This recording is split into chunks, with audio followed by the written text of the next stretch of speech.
and some random talking in between, and then eventually the whole thing will just end.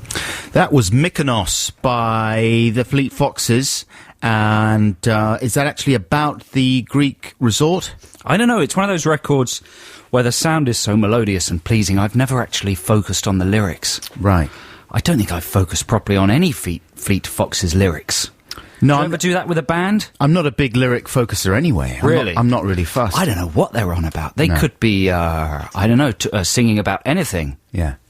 Anything? They could be just singing about anything. Boy George. Exactly. And his bed bondage bonanza. Oh, my goodness.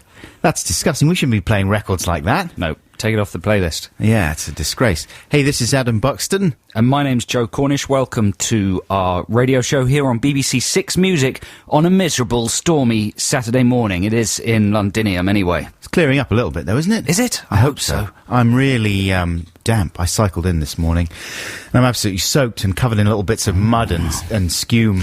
Oh, careful. From the road. Boy George will get excited. That's not fair on poor old Boy George. He's going off to prize on. Why not? Have you seen the bloke who he got? No, listen, I don't know anything about the case, so I shouldn't go into it in too much detail. He's easily excited. All I know is that he stopped painting his wattle. I know. He realises that people rumbled his brilliant scheme of painting his neck black. To give himself a jawline. People realised it wasn't a real shadow. I know, it's a shame, isn't it? It's a good tactic, a shame. Though. So listen, folks, we've got an exciting and packed show for you coming up. Within the next hour, we'll be resolving Song Wars. I think, sorry to interrupt you, but go ahead. I believe we've had the highest number of votes of all time. Is that correct, Charlotte Guzan? Charlotte Guzan is our sexy votes compiler. She gets upset because her surname is pronounced Guzan, but Joe insists I like to call it Guzan. I like to call it Guzan. I like to call her Guzan. Come on, give her the dignity of... So we've had a lot of votes for the Australian Song Wars, and we will be telling you who won within the next hour. Also, of course, we've got Text the Nation and lots of great music, like this track... From the Fugees. Oh, yeah. This is No Woman, No Cry. One time. He's holding himself back from the one times there, isn't he, Wyclef? Thankfully. That was the Fugees with No Woman, No Cry. Adam and Joe here on BBC Six Music. And how did you enjoy our holiday in Wales together, Adam? Which one was that? It's an email from Patrick in Ledbury. He says, on the subject of dreaming about the two of you, I have had a recent experience that might be worthy of a mention. I was, earlier in the year, on holiday in Wales when I was taken ill with a throat infection. I did have my laptop with me and thought it would be comforting to listen to my collection of your podcasts. I found it very difficult to sleep, and after listening to your podcast for hours on end, I found myself in a strange half-sleep world in which the three of us were inhabiting. We went fishing on the river, shared a bunk bed, climbed mountains, enjoyed a few pints of ale, and generally had the perfect Welsh holiday, one which I was missing from being ill. Oh, isn't that nice? That's very nice. We've been on holiday with Patrick in Wales. Oh, let's do it again, Patrick. I'd love to. Had a great time. The weather was good. I don't like ale, though. Next time, can I just have lager? Well, you were drinking a lot of it, considering you don't like it. Listen, I was out of control. I tried to snog Patrick. Did you? That's why I don't drink ale too much, because it makes me try and kiss men, and I don't want to do that. The way you said that sounded as if you did a lot of kissing men. Well, that's what I'm saying. I'm trying to hold back on the whole thing, So have you ever had this problem, Joe, with newfangled roll-on deodorant? Do you use Is that a new deodorant? brand of roll-on? Well, it's a type of roll. Yes, it is a new brand because it's newfangled. It's to begin with, you're familiar with roll-on deodorant, right? Yes. It's got a ball and it dispenses the liquid deodorizing fluid by It's like a giant biro. Exactly. And you stick it under your arms there. Under your arms? Yeah. Anyway, you can stick it almost anywhere, and it deodorizes. I didn't realise. Deodorizes that area. Yeah, it's amazing. You should really try it. Also, the only problem with the roll-on deodorant, and I favour the roll-on because it's better for the planet, but is that it gets a bit crusty. Right? You can get crusty deposits if you haven't used it for a day or two or whatever on the top of the ball there. Are you upset by the terminology? Terminology is getting revolting. So the manufacturers of a certain brand of deodorant have tried to deal with this problem by upending the whole container and selling upside-down roll-on deodorant. So what they've done is they've flattened the cap of the deodorant and they sell it already upside down. Printed the text on it the wrong way up. Yeah, exactly.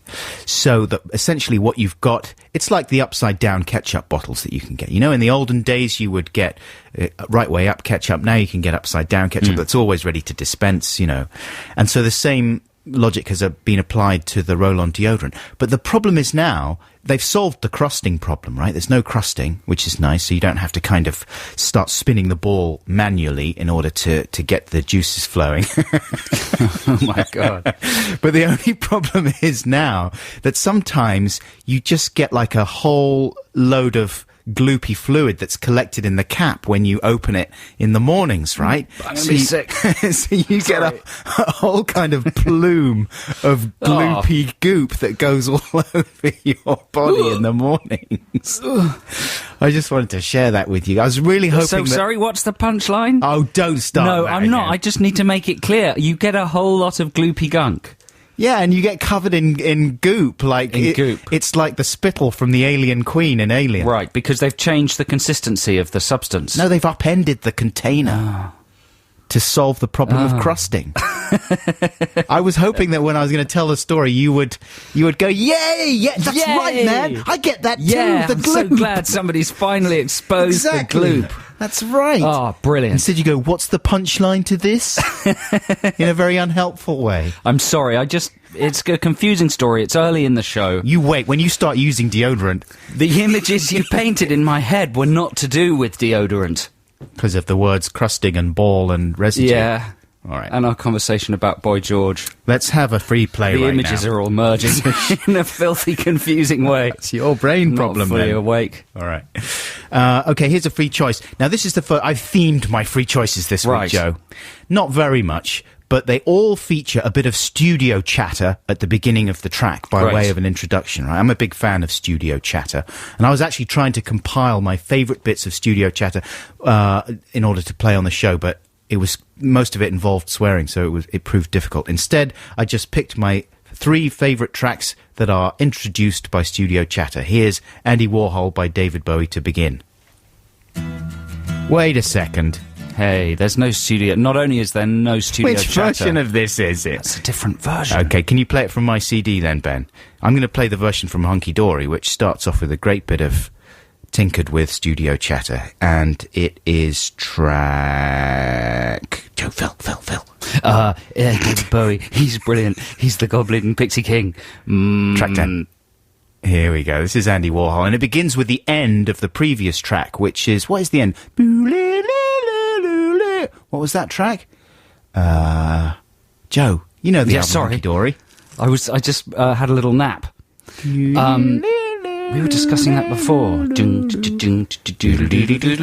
Anyway, let's play the track. Here's Andy Warhol. Hey, that was excellent. Dirty Projectors, featuring David Byrne, it says here, with Knotty Pine. That's out on February the 16th. Single is taken from the forthcoming album, Dark Was the Night, which is a compilation album being released for the AIDS charity, the Red Hot organisation.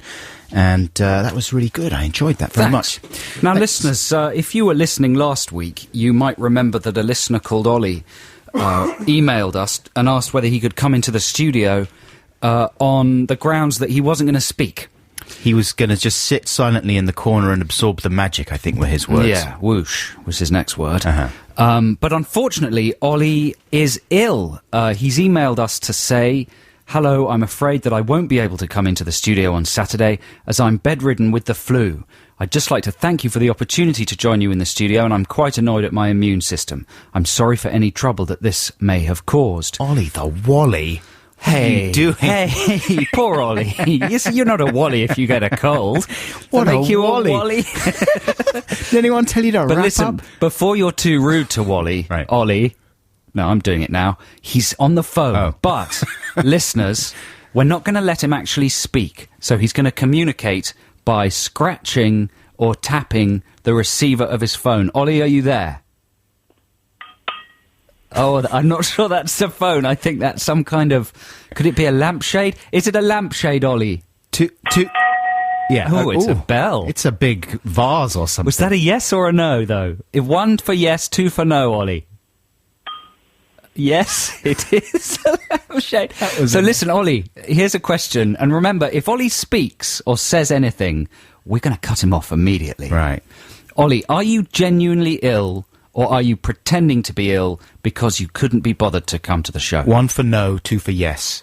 You've swapped it round. It was 1 for yes, 2 for no before. Was it? That's fine. Let's confuse Ollie. Keep him on his toes. So Okay, what is it? 1 for no, 2 for yes now. So are you genuinely ill? What was that? Do it again. That's a yes. He is genuinely ill.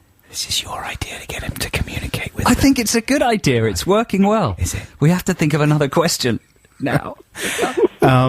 He made a noise. Carl, he's allowed He that. laughed. Oh, for goodness sake. He made a noise. Ollie, will you be able to come in next week, do you think? Or are you seriously We're not ill? here next week. Are we not? No, we've got a pre-record next I week. forgot. Will you be able to come in 3 weeks hence? That's a yes. That's a yes. Okay, well, we can look forward to seeing you then. And, Ollie, is the nature of your illness fairly mild, would you say?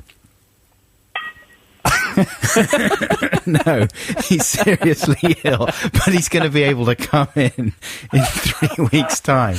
Ollie, we're really excited about seeing you. What party do you support politically?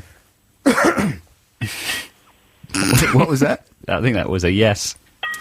Is it true that you are... Labour, I think it was. Is that Labour? Yeah, Labour. Yeah. Labour. Is it true that you are one of Britain's most successful uncaught bank robbers? No, that's not true. No, that's not true. I'm trying to trick him out. I'm trying to make him speak. How can we make him speak? Trick him into speaking. Do you Just say something so provocative. Do a lot of people call you Ollie the Wally? No. Listen, Ollie, you've done very well. I don't think we can make you speak. We're incapable. Thanks for tapping to us. And hopefully we'll see you in a few weeks. Get well very soon. Yeah, take care of yourself. A little happy tapping That was from Ollie. thanks. Thanks, Ollie. Bye. Cheers, Ollie. Take Oh, well, yeah. luckily we were going to cut him off anyway. To cut him off. Well, we'll be with him in 3 weeks. That's exciting to find out. Lots Put a of face to the people, tapping. lots of listeners were quite jealous of Ollie's opportunity to come into the show for some reason. Mm-hmm. They were angry that we'd let him and not them come in. So now they might be upset that Ollie has not turned up. We let him slip by pretty easily as well. We punished him in a way, you know. We woke him up and made him pay attention this early in the morning.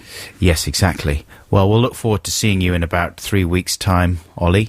Now, this is Adam and Joe here on BBC Six Music. Stay tuned, listeners, because there's still another 2.5 hours of amazing radio fun. And in a second, there's going to be the results of Song Wars right after the news. I did a video for my Song Wars song. So someone's emailed in. Yeah. I wonder, let's check how it's doing, because I only uploaded it last night. It's my first widescreen YouTube video. Wow. You know, there'll probably be something about it on the news. Yeah, here it is. That's the Pet Shop Boys with It's All Right. This is Adam and Joe here on BBC Six Music, and now... It's time for Song Wars, the war of the songs. A couple of tunes by a couple of prongs. Which will you vote for? Which one is the best? We're putting our songs to the listener test, so check it out. So last week, listeners, the theme of Song Wars was Baz Luhrmann's extraordinary epic new film Australia, starring Hugh Jackman and Nicholas Kidman, which we recommend that you rush out to see if you've got almost nothing else to do. You'll need a whole day. Yeah. You'll need a whole day to get to to book your tickets, get to the morning cinema. to get there, the most of the afternoon to watch it, and then the evening to get over it. Yeah, you need to prepare a lunch or a meal that you'll have during the performance that you'll take with you to the cinema. You need warm clothing, some bedding, and a comfy seat of some kind to sit in if the cinema you're going to is not going to provide that. So, let's find out who won, shall we? And Joe's basically was a more... Mine was, you know, we got a lot of emails about these, and some people were berating Adam for covering Rolf Harris. Right.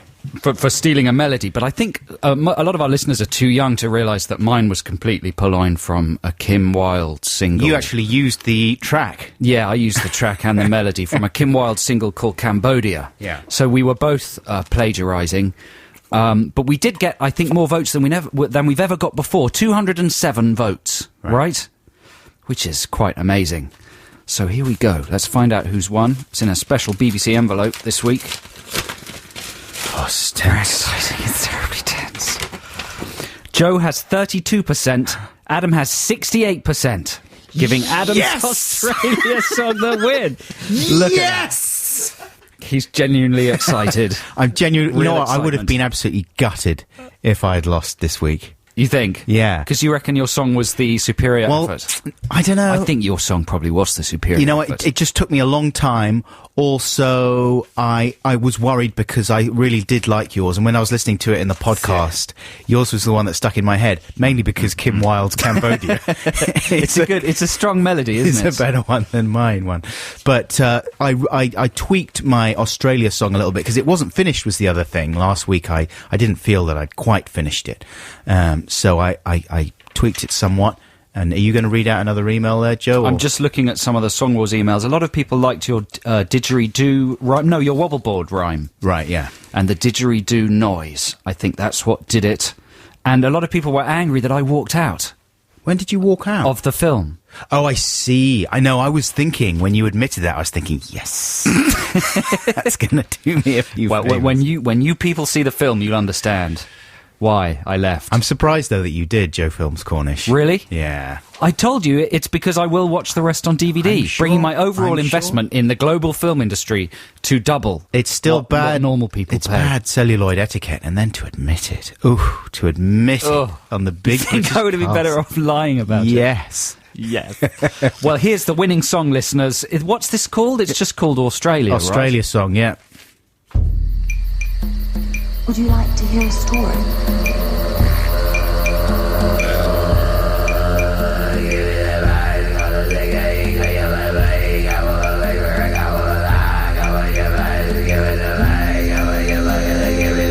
I'm Baslam and I'm a genius, so I'm told. My films will really blow your mind, especially if you're 6 years old. My latest is an epic lump that's called Australia. It cost a lot of wonga and I hope it's not a failure.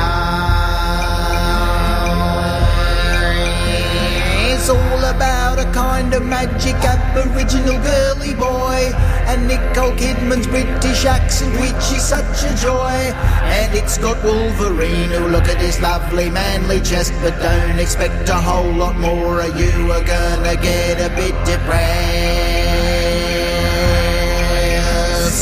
Oh, it's spectacular, we use computer technicals. Look at all the ships and planes, look, it is a load of balls. It's very long, so you'll need a pillow and a snack. You will be starving by the time the flipping Japanese attack.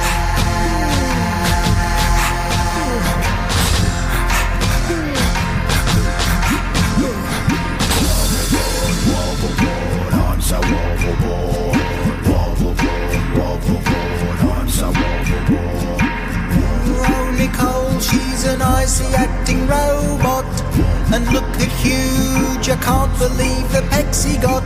Old Aboriginal man, you're so wise and dignified. Every time you popped up standing on one leg, I very nearly cried.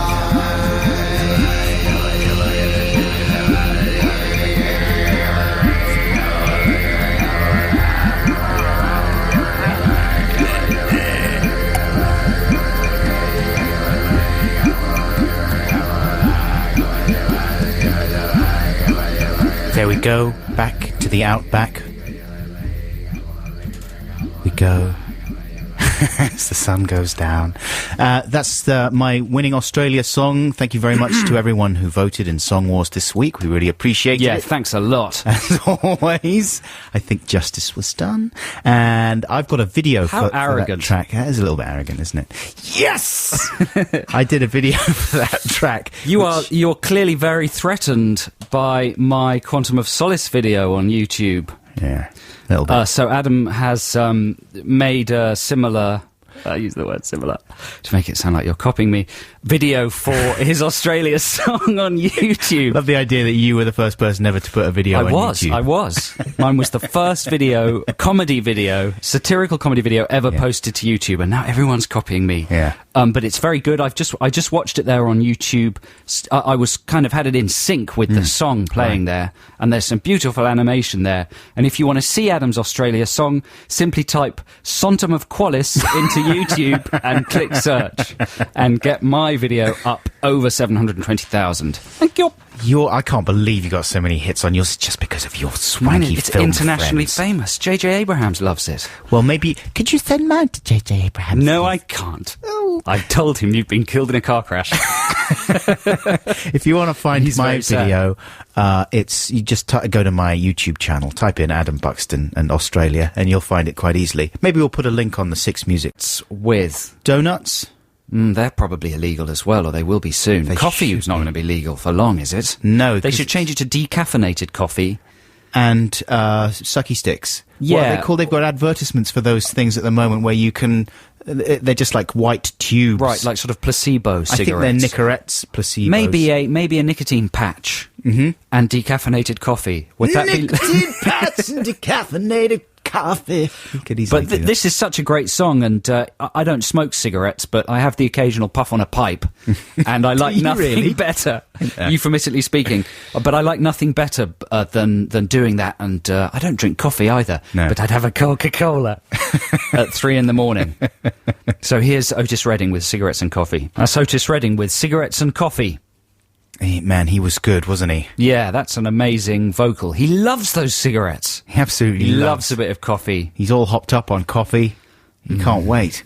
That's a shame, isn't it, that it's all illegal now and you have to go to hell if you indulge in either of those things. It is a terrible shame. But never mind. Never mind. There's other things. There's white plastic tubes to suck on and lots of fizzy drinks. Now, we've got a trail coming up right now, and it says Franz on it, so that's going to be Ferdinand-based, surely. Do you think when people say Franz Ferdinand now, I mean, most people would think of the band rather than the... Archduke. Archduke, yeah.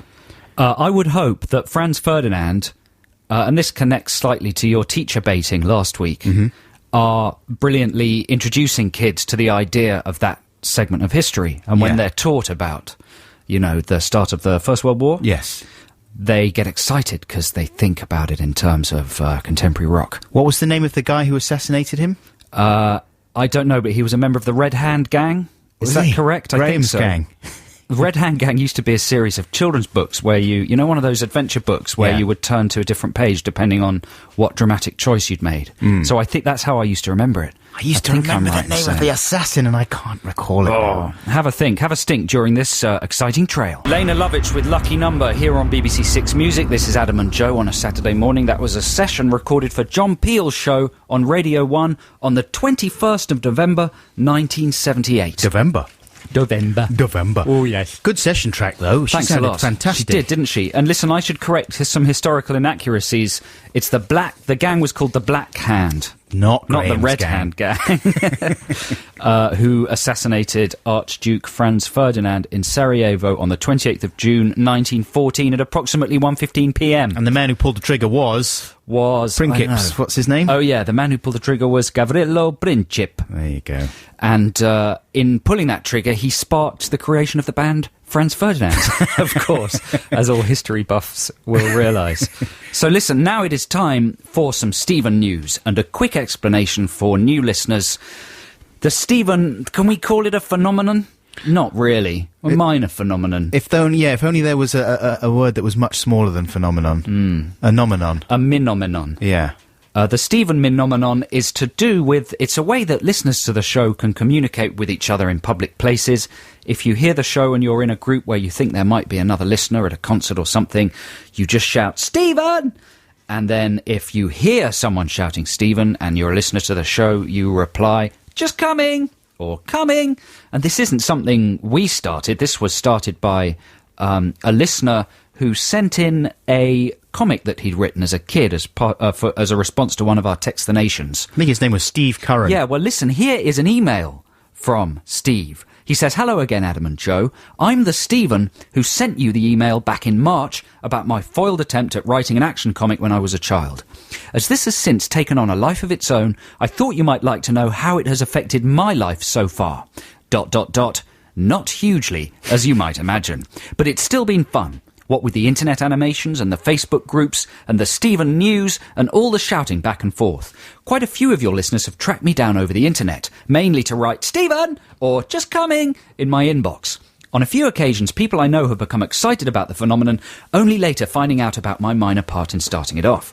I also sometimes receive my own Stephen updates from friends who have heard the name called out in public. I'm yet to hear it myself, but the idea makes me slightly nervous. I'm worried about someone shouting Stephen at Stephen would be like switching on the Large Hadron Collider or crossing the streams in Ghostbusters. Total protonic reversal. I must admit, though, that I'm pretty pleased that no one has a clue what I look like, as befits a Bourne-style international spy.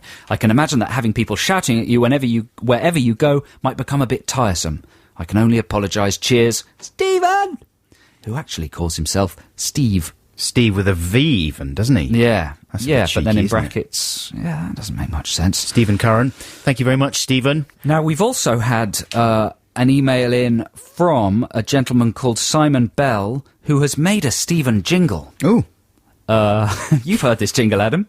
Yes. Haven't you? Yeah, he's done a great job. He's chopped up loads of old... Chopped up loads of old... chopped up loads of old conversations that we had about the subject and put them on a song. And what songs he put... This is a song that lots of people have tipped us off about, right? This is Alice Cooper.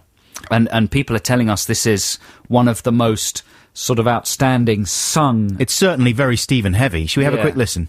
Yeah. I must be dreaming, please stop screaming. I'm in trouble!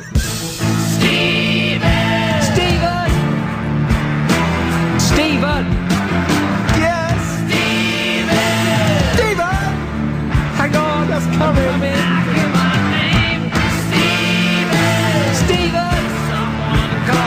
I can't think of too many other songs that feature the name Stephen. Well, there's a Morrissey one everybody keeps telling us about. Yeah. There's a Morrissey B-side, but we can't track it down, can we? Haven't we tried? But this is a... Oh, dear. It's a bit humiliating. We asked somebody else, I think, before your time, Ben. Right. And they were unable to track it down. Ben could track it down easily. Ben can track anything in down. 30 seconds. Yeah, he'll have a it. Morrissey track, Ben, with a reference to Stephen in it. Go! Get on it now! If Ollie was here, that's exactly what he could have done. Exactly. Whilst making no noise. Ollie. But listen, there'll be more Stephen news later in the show. We had that shout-out by, was his name Joe Claxton? I think so. He went to a screening of Blade Runner at the BFI IMAX, didn't he? And he shouted Stephen, so we'll find out what happened there a bit later in the show, plus various other reports of Stephen activity around the nation coming up later. Hey, listen, folks, we pretty much missed the top of hour there. I'm sorry about that. We're about 3 minutes and 21 seconds past it, but still, we're going to have the top of our jingle and then some great music from Minnie Riperton. This is the voice of the big British castle. It is the top of the hour. Ooh, that's wonderful. I got so bored with the last hour. I'm glad it's gone. Now here's the new one. It's exciting and it's new. How do you do? Which advert does that turn up in? I don't know. Minnie Riperton, that is, with Les Fleurs. It's been used on a lot of things, sampled a lot. I get a bit annoyed when things like that get used on adverts. I get really annoyed, Joe. Do you? Get annoyed now. Ooh, I get so annoyed. And do you know the other one that really annoys me? What? I've got my hands, I've got my bum, I've got my nipples, I've got my liver. That one by, what's her name? That they use a lot in adverts? Yeah. What, because you like the song and you don't like Nina it corrupted? Simone. Yeah, I don't know. There's something annoying about the actual song as well, to be honest with you, in that case. Do you like adverts where people are being chased by a man in a suit of the product? You know, like it's a lady, she's trying to avoid cakes, so she's chased by a cake. It could go either way. There's a man who likes Tic Tacs, so there's lots of men dressed as giant Tic Tacs. There was a big smoking one as well, wasn't there, for Nicorette with well, that was people. one of the original ones, directed by Edgar Wright, where they were karate kicking the cigarette. That was one of the first ones. But now it's become the most obvious trope in advertising, and it surprises me that they're still making adverts like that, especially this new cake one. Who do you think is to blame? I think the advertising executives are blame. Yeah, but where did they nick it from? I would say I would lay some blame at the foot of Dom Jolly. Really? Well, what about Garth's milk blur video? Yes, I suppose for anthropomorphizing products. Yeah. Of course, that was a pop video rather than an advert. But Dom Jolly was the king of dressing people up in surreal situations. But the tango adverts, they were before Dom, weren't they? Well, they weren't dressed up so much as just painted orange, weren't they? I guess it's a merge of the idea of somebody freaky assaulting you in the street. Yes. And that person dressed up in a costume. It's the backbone of the advertising industry now, isn't it? You're right. Well, can we do something about it? Yes, we can. What can we do? Smash all the tellies in every house. I was thinking that could be a better viral thing to do than Stephen. Right. Just all listeners to the Adam and Joe radio show smash their tellies. But inevitably someone would go too far and lob one out the window and someone would get hurt and then we'd get thrown out of the castle. Yeah, plus no one would want to do it. No, exactly. Imagine life without a telly. Well, you could throw away your old non-digital tellies. Yes. That would be nice, wouldn't Dangerous, it? though. Yeah, it would be very dangerous because they're so big. Can you kick in a plasma telly in the way that you used to be able to kick in a telly? It would be much less satisfying, wouldn't it? because old tellies had a vacuum in them, right? The cathode ray tube with a proper vacuum. That one really explodes. Pop and burst. That's why rock bands chuck them out of hotel windows. Exactly. Good times. Like a giant light bulb. Not anymore. Obviously, we're not encouraging anyone to do this. It's a stupid thing to do. But no, why would you want to smash in a HD plasma TV? Would be no fun at all. Also, you would think that toxic things would leak out of there. It's a very stupid idea, and it would be really irresponsible to encourage it. You're grotesque. Oh, you're an idiot. Here's James Ewell with No Surprise. Text the nation. Text the nation. What if I don't want to? Text the nation. But I'm using email. Is that a problem? It doesn't matter, text.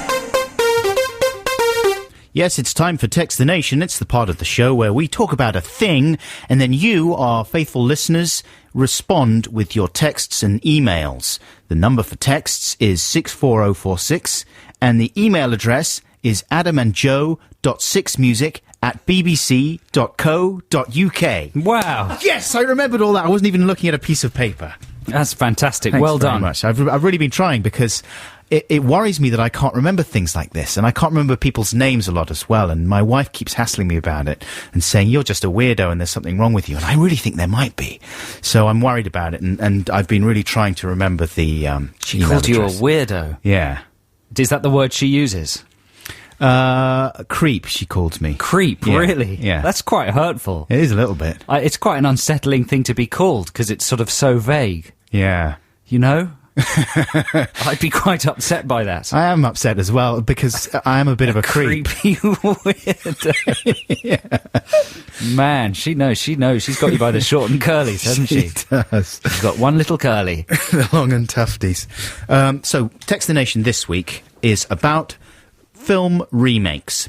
Specifically, films that you wouldn't think needed to be remade, which one day, inevitably, will be remade. This is inspired by a trip to the cinema that I took with my son the other day. I talked about it when we went to see Bedtime Stories. But one of the trails before the movie was for the new Pink Panther 2 film starring Steve Martin, the sequel to Pink Panther 1, the pointless remake that they did a while back, which by all accounts was dreadful.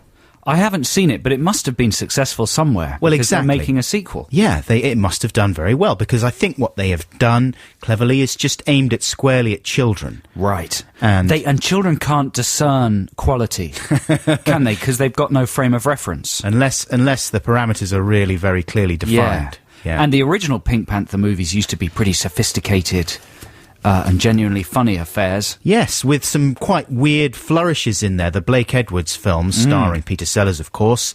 They'd be great films that one would watch with one's dad, and your dad would be chuckling away heartily, and you as a kid would be chuckling away. And I mean, for our generation, born at the end of the 60s, early 70s or whatever, those films were a very important part of our childhood, and they crossed, as you say, age boundaries and stuff, and they were really enjoyable, and they were a tour de force performance from Peter Sellers there, you know.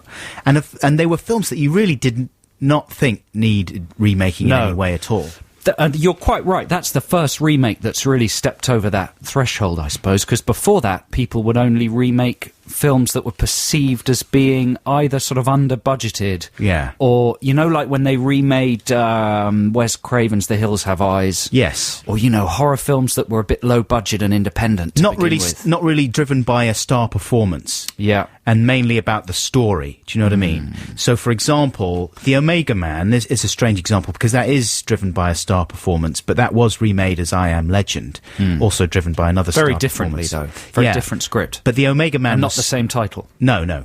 I think if you're adapting a book, it's kind of allowed. Because the initial film would have been an adaptation anyway. Do you know what I mean? Yeah. But if you're remaking an original work, then that's when it gets a bit weird. And previously, studios only did it with sort of genre films or movies that weren't beloved by the general public, but just sort of niche films, like little horror films. But now, the financial imperative to just make cash is too much for them, and they will remake absolutely anything and retool it for a modern audience. Because you would think with the logic with the Pink Panther remakes is that they're just missing out on a big revenue stream there, and all they need to do is cast modern stars that won't alienate a young audience who don't know anything about Peter Sellers and won't necessarily go back and invest in the originals on DVD or whatever, and they've got a whole new audience. It works, though, doesn't it? Look at the St. Trinian's remake. Have you seen that? No.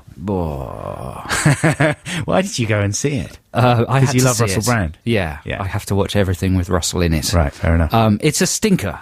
Yeah. But yet it's done very well. They're doing another one. Have they really? Are they really? Is it really? Yes, it is really. There you go. So I was trying to think of other films that you would think do not need remaking, but will inevitably one day be remade for the contemporaneous modern audience. The most obvious one being Star Wars, okay? Now, at the moment, this has not been... No one's even thought about remaking this because George Lucas himself keeps remaking them and re-releasing them. Yeah, you could say he's done it himself. Yeah. And no one could do a more cack-handed job. But one day, even George will go the way of all organic and earthly things and not be alive anymore. And after a few years have passed... I would imagine he would leave strict instructions for the people on the Skywalker Ranch to keep remaking it themselves in some way to stop anyone else doing so.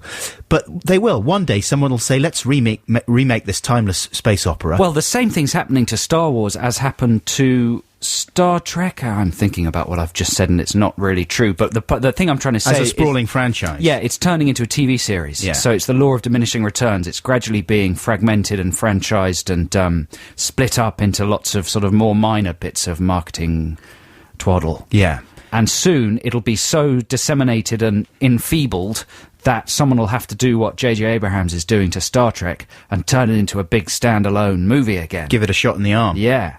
Well, they'll do that with Star Wars one day, and they'll go back and they'll cast a new Han Solo and a new Luke Skywalker, and it'll be the same story as Episode 3 or 4, whichever it was that started the whole thing, but just with modern stars and modern effects. Here's another film, Reservoir Dogs. At some point, and I would imagine Tarantino's the kind of person that might remake that himself. Who would be cast in Star Wars? Is that what we're asking people? Well, it would be nice to think of some casting ideas for all these films, yeah. We're asking... Yeah. So what films do you think will eventually be remade? For Star Wars, I could see Ashton Kutcher as Luke or as Han Solo. Han. Right. But I don't know. I'd like Ben from A1 to be Luke. Yes, he's sufficiently very weedy. Good. Yeah. And I think Lindsay Lohan would make a very good Princess Leia. Right, because she's a little bit out of control and she's feisty. Out of control, and she could be kissing all sorts of monsters. Wookiees and, yeah. So Reservoir Dogs, though, what do you reckon? Because you could easily populate that with a cast I think Boyzone would be very good in that. Yeah. Just all of Boyzone. Keith and Fergus and Shane and Wally. Rufty from Boyzone. They'd be very good in Reservoir Dogs. Here's another one I was thinking. This will get remade at some point. Life of Brian. Yes. With a modern comedy cast. Will Ferrell, Seth Rogen. Myers. Get them all in there. Contemporary comedians would be falling over each other to be in that. Jimmy Carr gets a little cameo. That's a good idea. And you could have a TV documentary where they all talk about the original. Yeah. And how much it means to them. And you have a few cameos from surviving Python members. It's a very good idea. It'll happen sooner or later. So listen, folks, we want to hear your ideas for films that will inevitably get remade, even though they shouldn't be. And we want to hear casting ideas as much as possible and any other tweaks that you would perform on the films to make them modern and give them new life. The text number is 64046 for your texts. And don't forget, can we still control the digital readout scroll? Don't forget that the best text we get in an entirely non-competitive way will win the chance... No winning. Oh, no winning. They won't win. It's not a competition. How do we describe it then? Their name might be scrolled across the ticket. Your name might be scrolled across the digital tickety tape thing. But it won't be exciting, and it won't in any way be like winning a competition. No, it'll actually make you suffer. Now, here's a free choice for you listeners. This is the second in my series of songs with introductions from Let's studio hope this one goes a bit better. Yeah, let's hope so. Also, I hope it's the right version because it's got some F-bombs in it that I've had to censor with little bits of pirate interruptions. This is Magazine with their cover of the Captain Beefheart track, I Love You, You Big Dummy. You think I'm a lame duck? Ding, ding, ding, ding, dong, dong. Spooky, spooky noises. That's The Prodigy. Was that called Omen? Yes, that's called Omen. It's out on February the 16th. It's the first official single to be released from their forthcoming 5th album, Invaders Must Die. There's a remake. There's a terrible remake. The Omen. The Omen remake. Well, that's a great shame, That's the topic for Text the Nation this week, and we'll be catching up with some of your suggestions for films that will eventually get remade, even though they really shouldn't be. This is Adam and Joe here on BBC Six Music. And Joe, you stopped watching Celebrity Big Brother. Yes, I did. What's your problem? I had a lot of work to do. Too busy. Too busy to watch the telly. Too busy for real life. But I hear it. The ratings have soared up. Have they? Someone said somewhere the other day. Like no other series, I think this one of Celebrity Big Brother started out very, very dull. Like the first 3 days you thought, this is the worst thing I've ever seen, I'm so bored. But then, quite quickly, within a couple of days, it got really interesting. And now it's pretty good, I would think. Coolio, obviously, being the dominating force and stirring it all up and getting things going and upsetting the ladies and causing a massive rift between the women and the men in the household. Vern Troyer got very drunk and rammed his... Steady on, what? He got very drunk and rammed his scooter into the door of the diary room. Is that the best? Come the best on, it can do? That was exciting. That is exciting, isn't it? Ramming a scooter into a door. Wow, Is that as good as it gets? It was reckless. It's funny how, as Big Brother pointed out, people could have been hurt. But it's funny how when in something like Big Brother, where basically the default setting is nothing. Yeah. The default setting is a person asleep in bed. Right. It has the fart in a snooker match sort of phenomena, doesn't it? Like anything is suddenly exaggerated to being amazing. Yeah. Yeah. Like a scooter. Gently, you didn't see it, man. It was a fun little bit of... Was it funny? Action, yes. Yeah. It was a little bit funny. A little bit.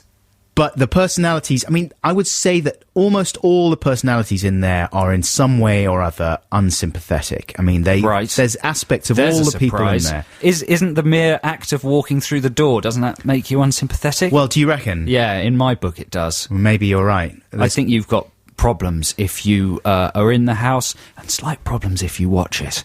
Oh, shut your mouth, will you? It's good, enjoyable fun. Also, it says a lot about... I mean, there's amazing things going on there. I would watch an edited show. Well, that's what they are. Yeah, but once a week. Right. But the idea of watching it every night for half an hour, and we were talking the other week, an hour, is it? Yeah, yeah. Having to listen to that voiceover guy. Oh my god! Some of the housemates are just makes in me the house. Want to kill myself. Well, obviously not all of it's brilliant, but there are enough good bits in there that you keep what's watching. some more? The scooter in the door sounds like fireworks. That's the Psychedelic Furs there with Sister Europe. You're listening to Adam and Joe here on BBC Six Music. I'm Adam. I'm Joe. And you can't tell the difference between us, really. So don't worry about it too much. Well, you're the one that can string sentences together a tiny bit better than I can. Do you think? Yeah. That's nice of you to say. We've got a postcard here in the Adam and Joe postie box. It's a lovely postcard of a very frightening-looking hotel room from, I think, China or maybe Japan. Is it room Japan. 1408? It looks like it. It's very red. Anyway, it says on the back, Dear Adam and Joe, love the show, etc. Could you possibly read out the enclosed piece of paper? My girlfriend Alex is having a baby. This is the sex of the baby as written down by the scan man. We're too frightened to look at it. If it is a boy, we will consider Stephen, but unlikely. Lots of love, Ben. I didn't really read that properly. We'll consider it, but unlikely. He's trying to lure us into Well, he's doing succeeded, him a favour there. but yet he's sort of been a bit There's no way that he's going to call the hasn't baby he? Stephen. Yeah. So here's the piece of paper. We're going to open it very quickly. Ben, your new offspring is a girl. It's a girl. Hey, Congratulations. Congratulations. We're happy to be able to do that for you. Hope the whole thing goes very well, and you should consider calling the girl Stephanie. Yes, because it's a beautiful name. I like you. You're not so sure about the name Stephanie. I think We it's were a talking very about it before. I think it's You've a won me really round. It is a nice name. pretty name. Yeah. Yeah. Okay, it's free play time. This is a track called Nerd Girl by somebody called MC Chris. Have you heard of MC Chris? No, is this another one of your internet discoveries? No, I went on a show on another radio station. Are we allowed to talk about other radio stations? It's called Resonance FM. It's quite a good little arty station, and they have a video game show called One Life Left, which is excellent. And is available as a podcast as well. But they play a lot of video game-related music, and they played this song on it. And MC Chris is a kind of hipster-type DJ who went to NYU, the Tisch School of the Arts. Tisch? How's it pronounced, that trendy art school in New York? Oh, gosh, I don't know. Have you ever heard of it, Tisch? No.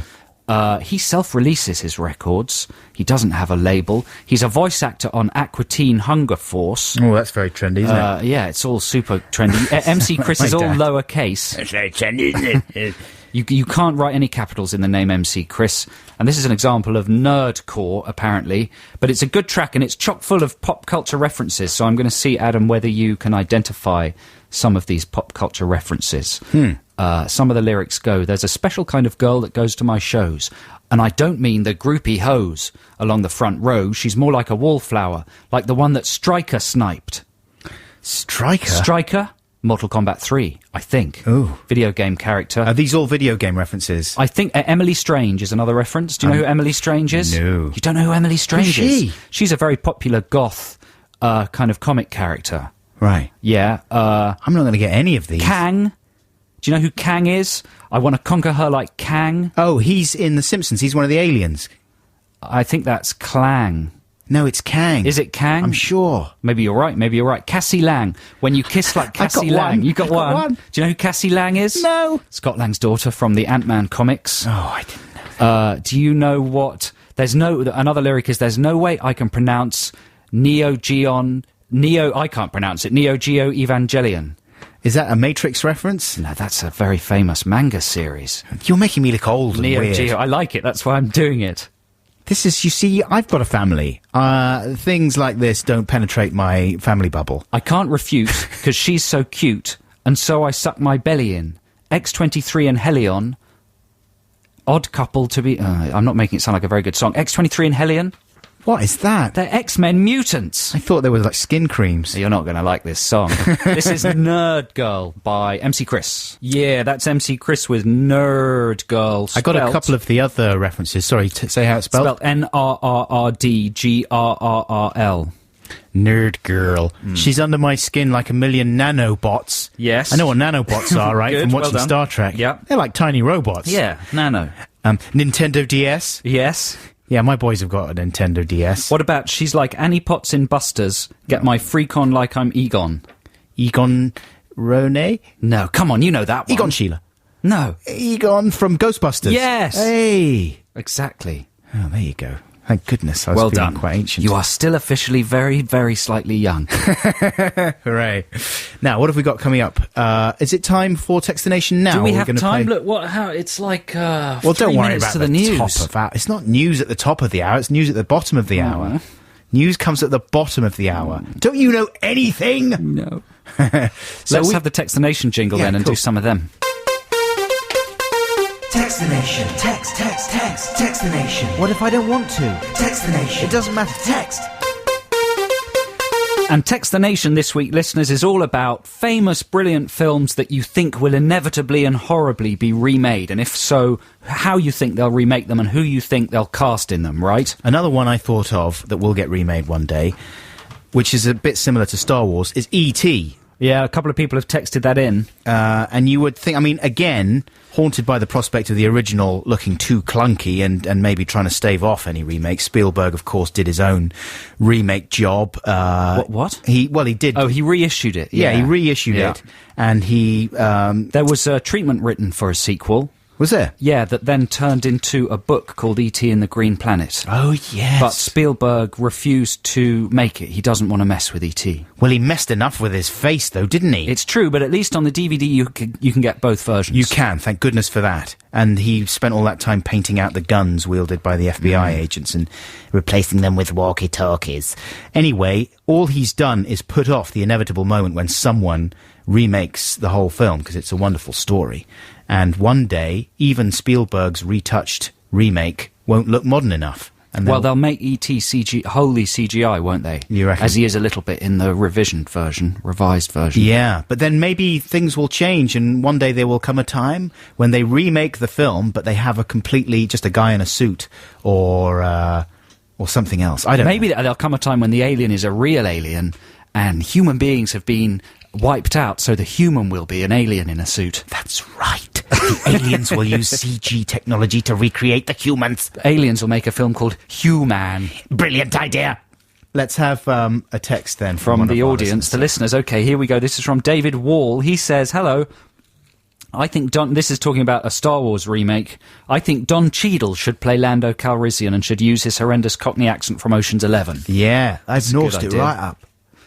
Here's another one from Guy Sampson. He says, Dear Adam and Joe, how about the seminal Kubrick classic A Clockwork Orange, starring Jason Orange from Take That as Alex? That's a good idea. A very good idea for a film that will get remade, certainly. I mean, that's only a matter of time, a short time, I would say. Do you think, because you'd have the excuse that you were going back to the source novel. Yeah. And that would stop you from getting compared to Kubrick. Absolutely. But you would almost certainly use some Kubrick I wouldn't mind flourishes. that, I'd actually quite like a remake of that. Russell Brand's bound to be in there. No, I don't like it anymore. He's modelled his whole shtick on hasn't he? Clockwork and Orange. And the Boosh could be in there. Yeah.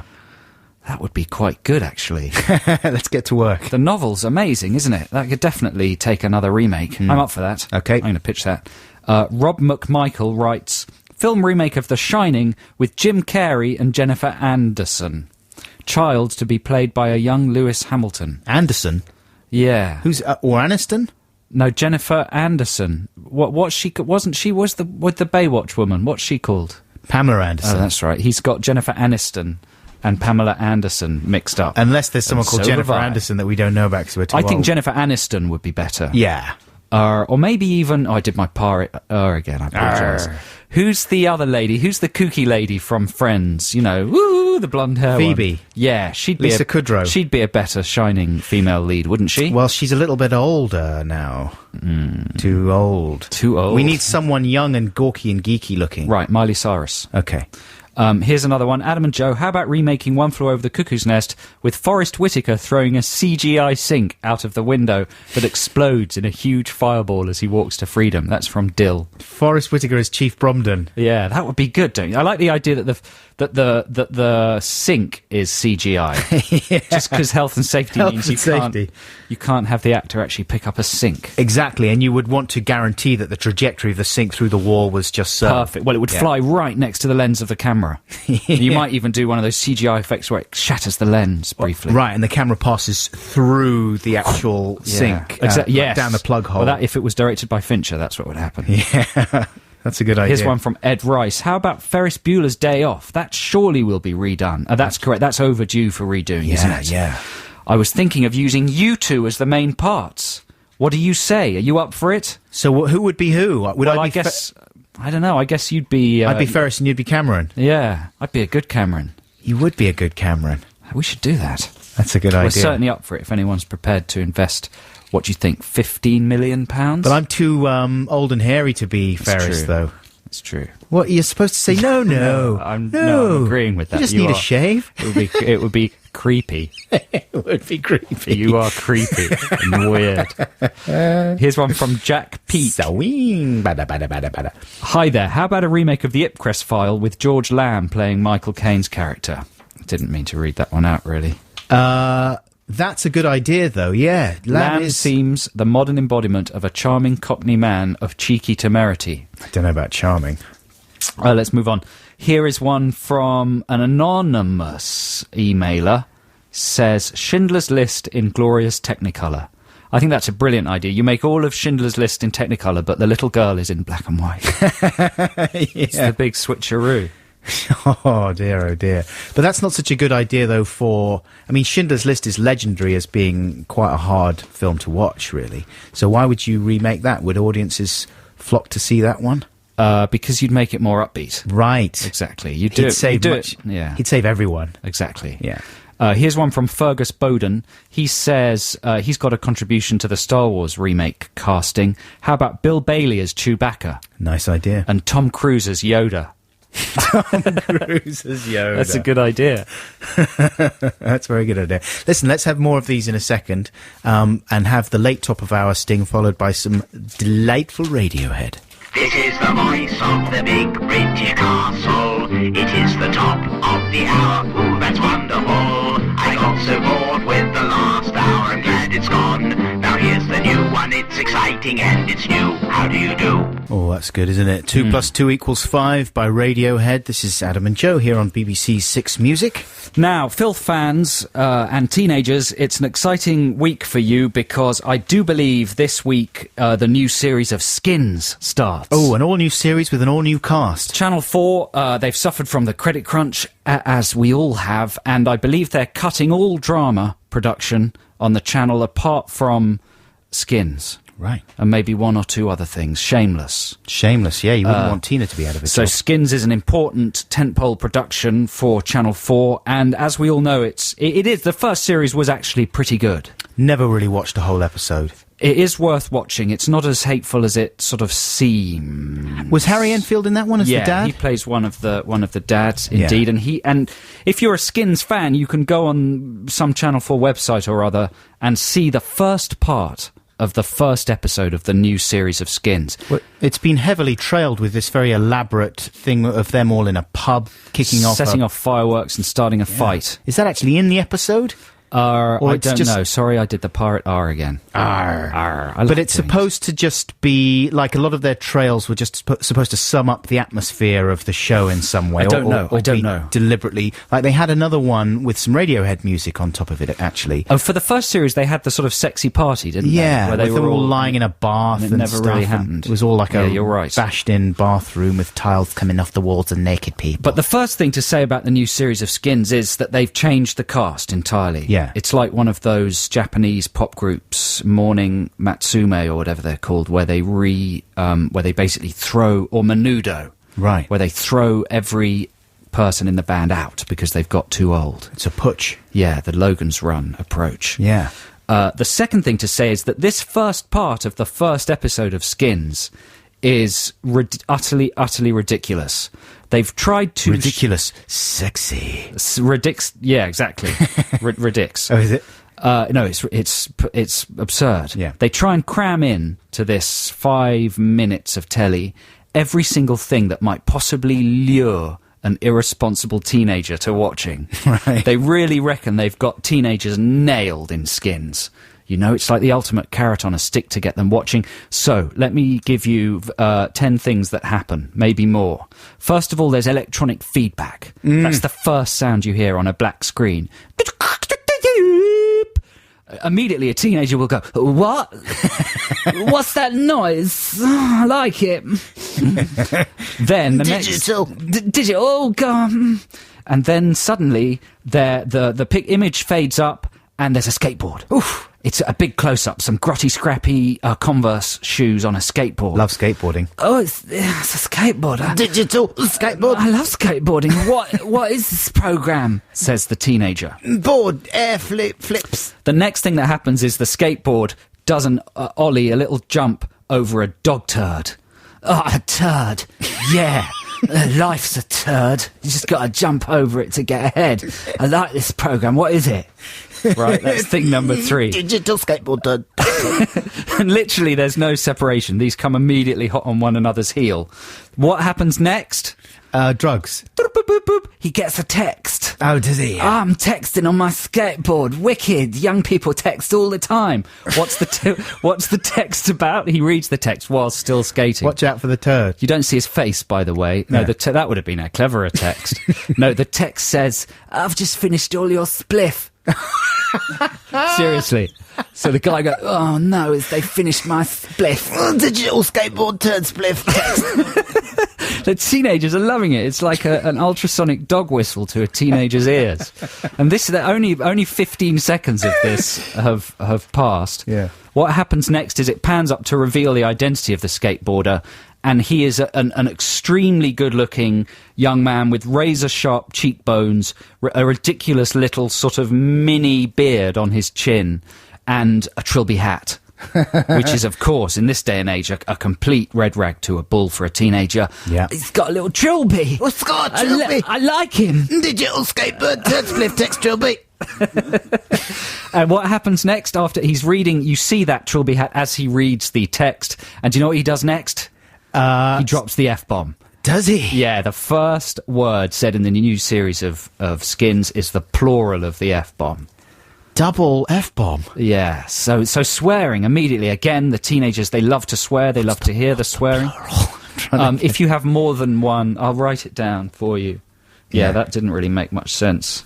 Oh, That I one. see. Yeah. Right. People who... Like truckers. Yes. Yeah. Okay, so only 20 seconds have elapsed at this point. The teenager is already completely engaged with what's happening. Loud guitar music kicks in. Yeah. Yeah, so immediately now your teenage viewers are super excited, trembling, getting the shakes. Digital skateboard turd spliff text trilby swearing indie rock. Exactly, that's what's going on in the viewer's head. Our hero continues skating down the middle of the road, and there's a pathetic community Bobby on his bike with a pathetic cycling helmet, who's doing something I can't remember. But our skateboarding teen hero skates very close to him and scares him. Yeah. And makes him sort of fall off his bike. The sort of stupid cop. The sort of equivalent of Dennis the Menace knocking Bobby's hat off in the Beano, but for the naughties. Dennis would never have done that, I don't think. The policeman pursues our hero skater. Quite right. And there's a hilarious payoff to that. Then our hero skater meets his friends. They are in an outdoor pub. In the morning, this is. Skins is set in Bristol, so they're in some outdoor, like, cafe in Bristol, and they're drinking beer and smoking large jazz cigarettes. In the morning? In the morning, in the open, in public, and they're swearing to And it's each not other. even Christmas. No. And they're swearing non-stop to each other. And they look like a couple of... can I just say winkers? Yeah, wonkers. Yeah, and then you get Harry Enfield, Willy Wonkers. who crashes his car, and he's swearing and effing and blinding, bringing the swear count up to... Well, most of the dialogue at that point is swear words with one or two, smaller words just to join them together. How many minutes into the show are we now? 4. And the next exchange includes the words nipples, breasts and bottom. Yeah. They see a girl and one of them talks about her nipples, breasts and bottom. Digital skateboard turd spliff text trilby swearing indie rock community police ponds pub lady. Exactly. It's all That's in like there. a menu of everything teenagers are interested in. Right, teenagers? Yeah. I think a better series... I mean, the first thing to say is what else could you possibly put in there to attract idiotic teenagers? It's casual murder. A sort of consequence-free stabbing. Yeah. Yeah. They love that. Oh, I accidentally stabbed her. It doesn't matter. It's legal now. I want some drugs. Illegally downloading MP3s? Yes, that would have been good. On his mobile phone Yeah. as he skated. If you can think of any more stuff that we could that they missed there in Skins. I was trying to think of new characters for Skins, but then I started thinking about what a more sensible series for teenagers would be about, because it might occur to both Channel 4 and teenagers that a lot of young people aren't actually like that. What? And that they wouldn't necessarily aspire to that sort of lifestyle. Yeah. And and it might be wrong to portray teenagers behaving like that as an aspirational package. Not wrong, but just slightly irresponsible and lazy. Yeah. Perpetuating certain awful modes of behaviour. So what about a series just called Pens? Right. What happens in pens? Not much. They're very nice teenagers. They might have one or two very tame drugs occasionally at a party. Tidy their rooms. They tidy their rooms. They like to know a person a lot before they kiss them or sleep with them. One of them's into long distance running, gets up very early in the morning to train. They've both got it. They've all got exams coming up, mocks coming up, and they really are trying to knuckle down because they realise how important it is to get good grades. They absolutely love their mummies and daddies. They love their mummies and daddies. They spend a lot of time studying and reading. Yeah. And do you think that would be good? Yeah, they read like historical novels all the time, and they talk about it. Yeah. Dostoevsky and that kind of thing. Yeah. I like that show. I think that show would maybe cater to a larger slice of the teen population. Surely. If we can't get E4 to make pens, I'm sure BBC Three will. That's got to be on the agenda. This is Adam and Joe on BBC Six Music. It's time for some music. Here's Paul Weller. That's Paul Weller with All I Want to Do Is Be With You. And you're listening to Adam and Joe here on BBC Six Music. Yeah, last week, and we're going to do some Stephen news now. Last week we had an email from a listener called Joe Claxton, who announced to our listenership that at last Monday's screening of the director's cut of Blade Runner at the BFI IMAX on the South Bank in London, he was planning to shout Stephen before the film. So this was an exciting kind of preemptive email. He didn't actually say whereabouts he was going to shout Stephen, though. Where he would be in the auditorium? No, at what point? No, well, he said he wasn't going to do it during the film because he has, proper respect for filmgoers and their enjoyment of the film. Of course. So one assumes he would do so before. Okay. But here is his email. This is from Joe. Firstly, thanks for reading my message out on the show last week. Here follows my report. I decided to call Stephen just as the lights were going down, as shouting anything during the film is a no-no in my book, and I needed some light in order to see who, if anyone, would answer. So the lights go down, and the shout is released from my mouth. Stephen! Almost immediately the response came, just coming! I looked toward the reply and saw in the fading light a bearded man who was looking over in my direction. Was that you, Adam? It wasn't. I tried to signal to him, but I don't know if he saw me. If the person who answered me is listening, maybe he could get in touch with the show. He says the film was amazing. Riddles has fixed the snake lady robot's dodgy hair wig, etc. So there we go, Joe. That seemed as if it worked well. And we do have a couple of other emails from people who are in the same screening. This is from Martin in Camberwell. Hi, Adam. Hi, Joe. I was present at the Blade Runner IMAX showing on Monday, almost anticipating Joe Claxton's Stephen outburst more than Ridley Scott's masterpiece. Although Claxton did go through with it, I'm sorry to report that his Stephen was shouted as the noise of the advertisements began. This rendered his effort inaudible for anyone other than in the 6 surrounding rows. Claxo. There you go. You're being dissed by Martin Reed there, Claxton. But still, he got a response from the first 6 rows. He did. But then, on the other hand, someone else who was there, Martin Cross, says, I heard last week's podcast, including the listener who chimed in regarding a preemptive Stephen event at the IMAX. I thought you should know your contributor made good on his promise. He got the desired response. So that's good. I think congratulations are in order there, Joe. You well must done. Be very proud. Yeah, you conducted that experiment with great efficiency. And you didn't ruin anyone's enjoyment of the film. Couple more Stephen things. Here's another email from Bernie, the trainee air traffic controller. He says, hello, Adam. Hello, Joe. This is crappily vague, I realise, but in response to your wishes to get Stephen on live TV, I'm convinced that earlier this week, during Martin Wolfie Adams' first-round match at the BDO Darts World Championship, somebody shouted out Stephen between throws. This isn't the email I thought it was. We got an email from someone who'd actually held up a piece of card with the word Stephen written on it during a televised darts match, and they sent us a frame grab of said darts match with the Stephen in it. So that would be the first official written Stephen in a TV show. That would be amazing. Well, if we can find it, we'll track it down and try and stick it on the Six Music website. And then finally, we've got some audio clips, haven't we? Oh, yes, this is from a film. Yeah, this is from the film Cable Guy, and people are often sending us mentions of Stephen in music and films, but this is, well, we're only going to play the best. This is, we think, the ultimate Stephen shout-out in a film. Do you know... Oh, you just said it, didn't you? You just said it, I think. Did I? Yeah. Oh, dear. It's from Cable Guy. Here it is. Where are you? I'm coming! That's a good one. Yeah, and there's another one that's pretty similar. We play it? That's Broderick's character, is it?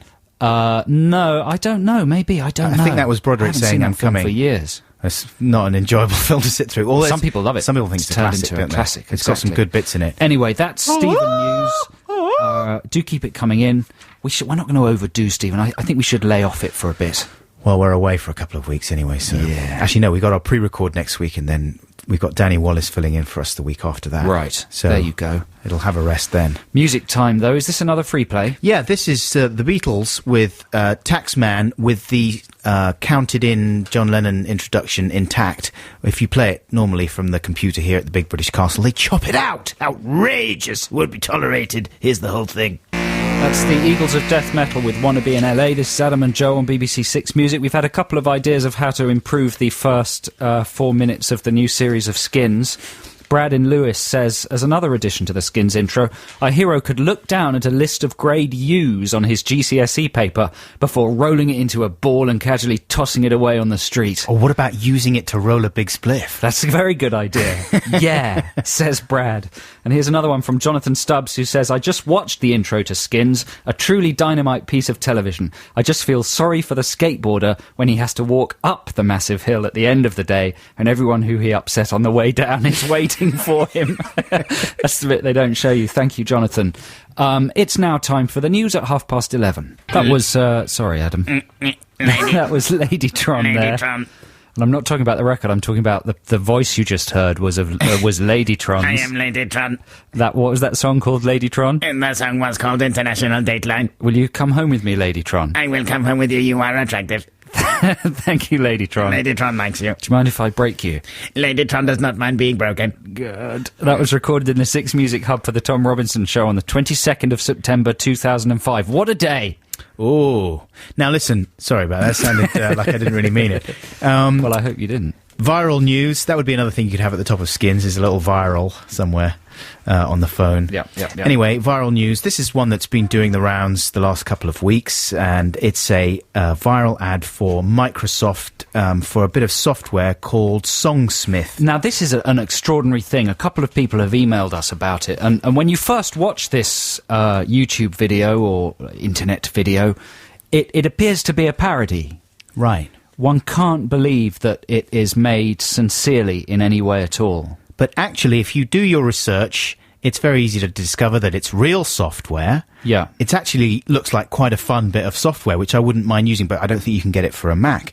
It basically promises to automatically construct a backing track once you've sung a tune into a computer. So basically you just sing over a drum pattern, and then it just fits the appropriate chords in various styles to your tune that you've sung in there. We could really do with something like that for Song Wars. It'd be great. But I don't think you can get it for a Mac. I might be wrong. Anyway, so it seems like a real ad, but it's hard to figure out what Microsoft's advertising plan is, because most recently they've been responding to the Mac versus PC ads, which of course were terrifically successful for Mac, and trying to gain back some of the ground that they felt they'd Mostly lost. successful for Mitchell and Webb. Yeah, mainly Mitchell and Webb were delighted about it. But you know what I mean? They seem stung by the idea that PCs have been characterized as nerdy and stuffy, and they're trying to regain some of that lost ground with the hipsters. But they've done it with some pretty rubbish ads. Like they had an ad recently, I think it's still running in fact, with people sort of saying, yeah, I might not be super trendy or anything, but I'm a PC. I'm not what you'd call hip. And then there's another guy saying, I'm a human being, not a human It's as if they're victims. It's as if the Mac marketing men have actually insulted and, you know, been reductive about a certain strata of the population. They're seeming... they're standing up for their rights as human beings and their self-worth. And there's a sense that they're... It's like a political ad, almost. Yeah. There's a sense that they're celebrating their shortcomings. Yeah. And their ordinariness. Which is entirely absurd. It's a silly way to go, generally. But this ad for Songsmith, which is online, easily findable, seems to be... If it is ironic, it's a brilliant piece of irony that would be lost on almost everyone, so maybe not the best advertising strategy. But let me play you a few clips here. Basically, here's the scenario. It's the family kitchen, right? This is an American family, and Lisa, the young daughter, is playing with Songsmith on her laptop, which incidentally appears to be a Macintosh with some stickers to cover the logo, while her dad is in the background fretting about a jingle that he has to write for his job in advertising, and the jingle is for a product which is glow-in-the-dark towels, right? So here's the first clip. I'm supposed to come up with a campaign for glow-in-the-dark towels. I wouldn't even buy a glow-in-the-dark towel. But if I don't come up with something today, I'm done. I'm singing with my laptop, making up new songs. What are you doing, Lisa? I've never heard you sing. I'm making songs with Songsmith, Dad, 'cause it's the cool new thing. You're writing music? When did you learn how to write music? Well, There's so many worrying things about that. The first of which is the father's never heard his daughter sing. And how old is she? About 10? no, she's about 12 or 13. About 12, and he's never heard her sing. No. And he merely says that so that they can rhyme it with the word thing. That's not a great attention to the reality of the mise en scène, is it, really? No. So a bit later on, that Lisa then explains how the thing works, and she basically explains in the medium of Songsmith, and here's the clip right now of her doing that. You sing into a microphone while the drummer plays along. And then when Songsmith makes the music, you're on your way to a song. You can choose the style, you can set She's got a lovely voice, doesn't she? and the chords will match what you sing. You can change the music as much as you like. So it really is your thing. She's got a really bratty kind of American Broadway child actor Yes. voice, hasn't she? Super confident and noble and don't mess with me, otherwise I'll sue you, kind That's of. right. Not a note out of place. It's good for Songsmith to work with. Yeah. So Dad is absolutely bowled over by this, and he swipes the laptop from Lisa, and he takes it to work and gets to work on his own glow-in-the-dark towel jingle, right? And remember, of course, if he doesn't come up with something today, It's a stern boss, right? he's done. There's a stern boss, there's Yeah. someone else pitching, the meeting's going badly. Exactly. It looks like they're going to lose the account. Well, here's the jingle that he comes up with. Songsmith, huh? Well, my band has No, said my hang on, songs have one been a clip little back. The jingle that he comes up with is number... Oh, I'm sorry. Yes, I had it the wrong way Clip around. confusion. It's number 4. Let's hear the jingle. No, I'm sorry, Ben. I'm all over the shop here. Yeah, play track 16. You know what? We'll cut this bit out of the podcast. Yeah. So in the No, podcast, we'll it'll reorder sound it. so super smooth. Yeah. glow-in-the-dark towel jingle. Take one. Sometimes it's dark, but you still need to get dry. Our towels rock. Oh yeah, you can see them anytime. That's pretty impressive stuff, isn't the it? The correct response, if you pitched that as a jingle in any marketing meeting, would be get out. Yeah. Would be security. Exactly. Brian, can you call security, please? Now, Mr. Hawkins, are you having a mental breakdown of some kind that we should know about? Is there something wrong with your family at home? Why are you using software that's clearly for the under fives? This is an international toweling company. We got a lot of money invested in this, and you're treating it like an episode of Bob the Builder. Well, you're going to find out how the meeting went shortly. But before that, there's a groovy chap, who looks a bit like M. Night Shyamalan. Yes. Who is looking over Dad's shoulder as he composes the jingle. He's in a Starbucks. All this action happens at tables in a Starbucks in the street. Yeah. And so this random guy walks up with a little earring in his ear, looking kind of groovy, yet nerdy, and he says, oh, wow, you're using Songsmith. Looks easy to use. It's a Microsoft thing, right? And he announces that he's in a band. So he's excited by the positive potential. What he actually says, sorry to interrupt, but he says, it's Microsoft, right? So it's easy to use. Yeah. Because everything Microsoft do is easy to use, right? And so then he goes back home and he gets to work composing his track. This is track 15, Ben. Let's have a listen. Songsmith, huh? Well, my band has said my songs have been a little stale lately. Maybe this is just what I need. So he's in I don't wanna write another boring love song. This is his song. Wow. Don't wanna write the kind of tune people sing along. So help me find a way to move my groove on. Songsmith, you can be my number one. Nice. Wait a second. I mean, he's being very lyrically aggressive. Yeah. His voice is too powerful, especially the way he says, groove. My groove on. Is there an amplification system powerful enough to actually pick up that voice? That's going to be a good moment, though, isn't it? When he comes into band practice and unveils, listen, guys, it's cool. I'm going to take us in a slightly new direction, and I think it's going to be really great for the band. It's music for toddlers. I think Killfist are really going to start going places as a band once we start playing this new track. And it's exciting. And then he would get beaten up and the band would disband. Anyway, meanwhile, the dad has gone home and he is debriefing with his wife about how his meeting went after he unveiled his amazing jingle. So here is that scene with his wife, which concludes this amazing Songsmith ad. 17. This is smooth, isn't it? How did your meeting go today? Did the bosses like your ad? Well, honey, thanks to Songsmith, it was the best they ever had.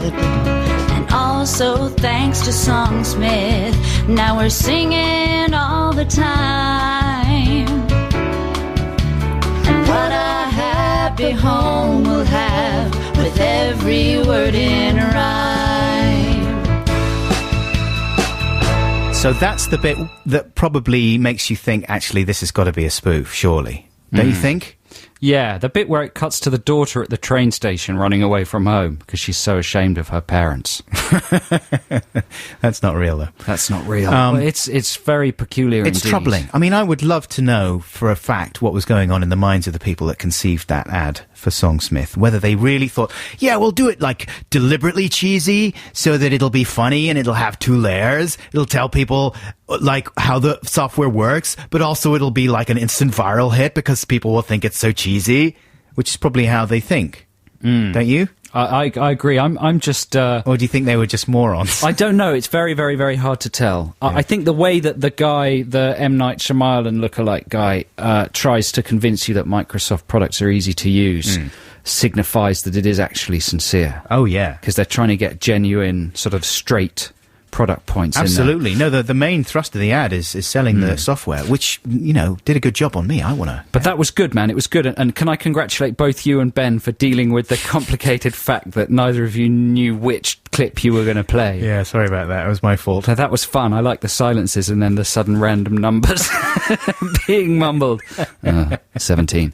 This is a free play from me. This is the Ohio Players with You and Me. Yeah, that's the Ohio Players with You and Me, and what a lovely military breakdown in the middle of that song. Yeah, it's nice. Good to hear a bit of marching band action bit of unexpectedly order popping up. Hey, listen, just before we conclude Text the Nation, I just have to tell you that I've been fired, Joe. Really? From this station? Yeah. For the way you didn't order your clips properly in that last link? There was that. I mean, there's all kinds of things it could have been. I know. The main offence was saying that it was John Lennon doing the count-in on Taxman. Actually, it was George Harrison.